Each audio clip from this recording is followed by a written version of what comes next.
بادشاہ حضور، خدا گواہ ہے کہ مجھے اس موٹی صدری اور گندی قمیض میں بہت مزہ آیا۔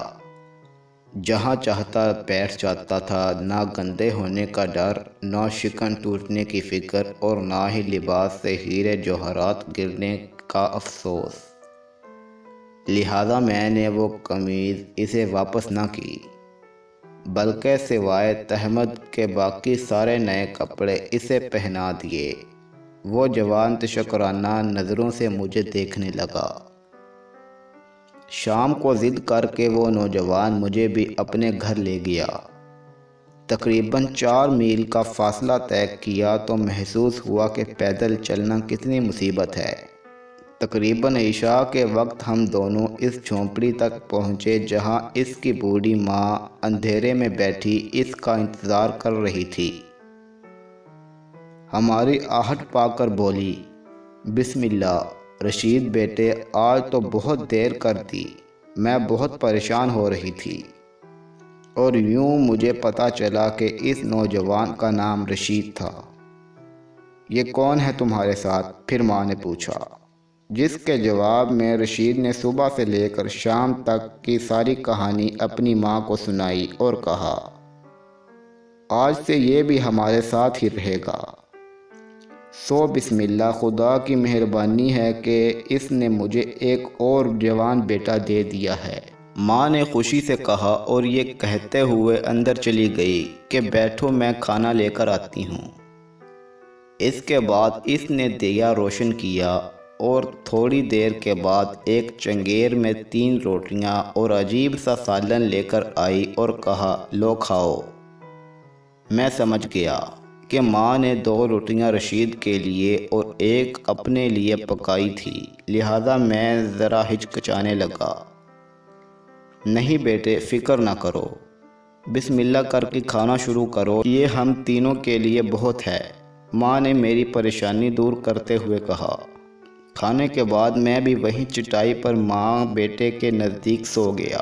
سارے دن کا تھکا ہوا تھا، 8-10 میل سفر بھی طے کیا تھا، لہذا مجھے ہوش ہی نہ آیا۔ ایسی نیند تو مجھے کبھی محل میں بھی نہ آئی تھی۔ میری آنکھ اس وقت کھلی جب بارش کے قطرے میرے چہرے پر گرنے شروع ہوئے۔ میں نے جلدی سے آنکھیں کھولیں، مگر وہاں تو کوئی بادل نہ تھا، بلکہ میں نے دیکھا کہ وہ بڑھیا میرا سر اپنی گود میں لیے رو رہی تھی۔ میں بڑا حیران ہوا کہ اسے کیا ہوا ہے۔ آخر میں نے پوچھ ہی لیا۔ کچھ نہیں بیٹے، بڑھیا نے آنکھیں پوچھتے ہوئے جواب دیا۔ نہیں، کوئی بات تو ہے، میں نے اصرار کیا۔ بیٹے، میں رو اس لیے رہی تھی کہ تمہاری ماں کا کیا حال ہوگا۔ ساری رات تم ہائے ہائے کرتے رہے اور ماں کو یاد کرتے رہے۔ سچ مجھ بتاؤ تم کون ہو؟ اس نے زور دے کر کہا۔ میں بہت شرمندہ ہوا کہ شاید بڑھیا پر میرا راز کھل گیا ہے، لہذا اسے تسلی دیتے ہوئے میں نے کہا، کوئی بات نہیں، میں ٹھیک ہو جاؤں گا، آپ فکر نہ کریں۔ اس کے بعد بات کو ٹالتے ہوئے میں نے رشید سے پوچھا، آج مزدوری کے لیے نہیں جانا؟ آج تم مزدوری کے لیے نہیں جاؤ گے، بڑھیا نے فوراً حکم دیا۔ کیوں؟ میں نے پوچھا۔ تمہاری طبیعت ٹھیک نہیں، پاؤں میں چھالے پڑ گئے ہیں، جسم تمہارا ٹوٹ رہا ہے، اس نے کہا۔ آپ کو کیسے پتہ چلا؟ میں بالکل ٹھیک ہوں، میں نے جواب دیا۔ بیٹے، میں بھی ایک ماں ہوں، سب مائیں ایک جیسی ہی ہوتی ہیں اور اپنے بچوں کی کیفیت کو جانتی ہیں، چاہے وہ دور ہی کیوں نہ ہوں، بڑھیا نے جواب دیا۔ نہیں ماں، کوئی بات نہیں، میں جلد ہی ان مشکلات کا عادی ہو جاؤں گا، اور پھر میرے ساتھ بھائی رشید بھی تو ہے، میں نے بڑھیا کو تسلی دیتے ہوئے کہا۔ اب چونکہ ہم 2 کمانے والے تھے، لہذا بچت کر کے پہلے ہم نے منڈی میں اپنے ٹوکرے خریدے تاکہ کرایہ سے بچ سکیں۔ ہماری ہمت اور آمدنی بڑھی تو تقریباً 15 دن بعد بچت کر کے ہم نے پہلے ایک ٹھیلا کرائے پر لیا، بعد میں قسطوں پر خرید لیا، کیونکہ ہماری آمدنی قدرے بڑھ گئی تھی۔ آمدنی بڑھنے کے ساتھ ساتھ ہماری مشقت بھی کم ہوئی۔ شام کو ہم اسی ٹھیلے پر بیٹھ کر باری باری دھکیلتے ہوئے جلد گھر بھی آ جاتے تھے۔ ماں بہت خوش تھی، ہر روز رشید سے کہتی، حمیدے کا خیال رکھنا، یہ بڑا بھاگیوان ہے۔ اب ماں نے رشید سے ملتا جلتا میرا نام حمید رکھ دیا تھا۔ جس دن پہلی دفعہ ہم ٹھیلے پر جھونپڑی میں پہنچے تو ماں کی خوشی دیکھی نہ جاتی تھی۔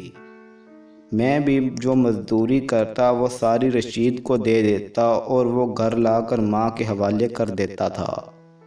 اس چھوٹے سے خاندان کی خوشی کو دیکھ کر بادشاہ حضور میں اپنے سارے دکھ درد بھول گیا تھا، یہاں تک کہ مجھے محل کبھی یاد نہ آیا۔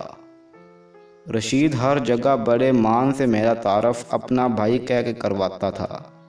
اس کی ماں تو مجھے دعائیں دیتی نہ تھکتی تھی۔ محنت مزدوری کرتے مہینہ گزر گیا اور مجھے احساس ہی نہ ہوا۔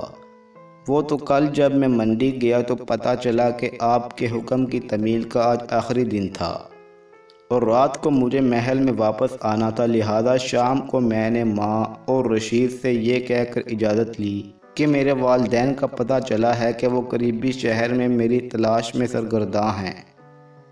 رشید نے ساتھ چلنے کو کہا اور ماں نے بھی، مگر میں نے دونوں سے واپس آنے کا وعدہ کر کے اجازت لی اور پھر وقت مقررہ پر شمالی دروازے سے محل میں داخل ہوا۔ تھوڑے سے وقفے کے بعد مشرقی دروازے سے جانے والے شہزادے نے اپنی رداد بیان کی۔